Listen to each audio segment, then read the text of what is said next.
അല്ലെങ്കിൽ എന്ത് തെറ്റാണ് ഈ കാറാരൻ ചെയ്തത് എനിക്കറിയില്ല. ഇപ്പോൾ ലേറ്റസ്റ്റ് ഫ്ലാഷ് ന്യൂസാണ് ഈ ഒരു കാറാറിൻ്റെ കാരണം കൊണ്ട് ആംബുലൻസിന് സമയം വൈകി ആംബുലൻസിലെ ആൾ മരിച്ചു എന്ന് പറഞ്ഞിട്ട്.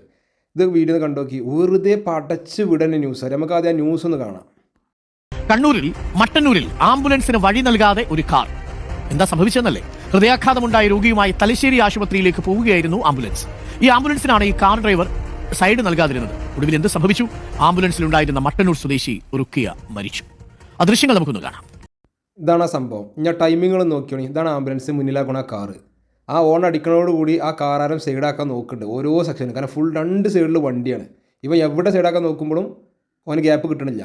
പിന്നെ കഴിഞ്ഞിട്ട് നേരെ മുന്നിൽ വരേണ്ടത് ഇതാക്കണോ, ഈ കാണുന്ന ബസ്സാണ്. ഓവർടേക്ക് ചെയ്താണ്ട് പിന്നെ സൈഡാക്കാൻ നോക്കുന്നുണ്ട്. അപ്പോൾ ഒക്കെ വണ്ടികളാണ് അവിടെ. പിന്നെ ഇതിന് അപ്പോൾ ഇതിൽ ബസ് മുന്നിൽ ചാടി. ഇതിൻ്റെ സമയം തന്നെ നോക്കിയാൽ വെറും 20 സെക്കൻഡ് തേച്ചതാ കഴിഞ്ഞു. ഇപ്പോൾ ആംബുലൻസ് മുന്നിൽ കവർ ചെയ്തത് പിന്നെ വീണ്ടും ഇവർ റിപ്പീറ്റ് അടിച്ച് കാണിക്കുകയാണ്. 20 സെക്കൻഡിൻ്റെ കാരണം കൊണ്ട് ഈ കാറാറിൻ്റെ മേത്ത് കാണുമ്പോൾ പൈസ അറിയത് ആ ആംബുലൻസിൽ ആൾ മരിച്ചു എന്ന് പറഞ്ഞിട്ട്.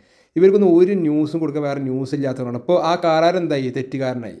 വെറും 20 സെക്കൻഡ് ഉണ്ടാവുള്ളൂ. അതും കാറാരൻ അവനെ കൊണ്ട് കഴിയണം മാക്സിമം സൈഡാക്കാൻ നോക്കി. വീഡിയോ കണ്ടാൽ നമുക്ക് മനസ്സിലാക്കാം. നോക്കിയിട്ട് വേറെ വഴി ഇല്ലാത്തതുകൊണ്ട് മാത്രമാണ്. എന്നിട്ട് ഈ ബസ്സിനെ കവർ ചെയ്ത് നേരെ സൈഡ് കൊടുത്തും ചെയ്ത്. എന്നിട്ട് ഇപ്പോൾ സകല ന്യൂസിലും ഇതാണ് ചർച്ച. വെറുതെ പടച്ച് വിടുക ഒരാളെ, വെറുതെ അങ്ങോട്ട് കുറ്റവാളികളൊന്ന് ആലോചിച്ച് നോക്കി. എന്ത് തെറ്റിയത്? ഇപ്പോൾ എല്ലാ ന്യൂസിലും ഇപ്പം നടന്നുകൊണ്ടിരിക്കുന്നത് എന്താ ഒരു മനസ്സിലാണ് ഇവരെന്താണ് ചിന്തിക്കണം മനസ്സിലാക്കണം എന്നുള്ളത്.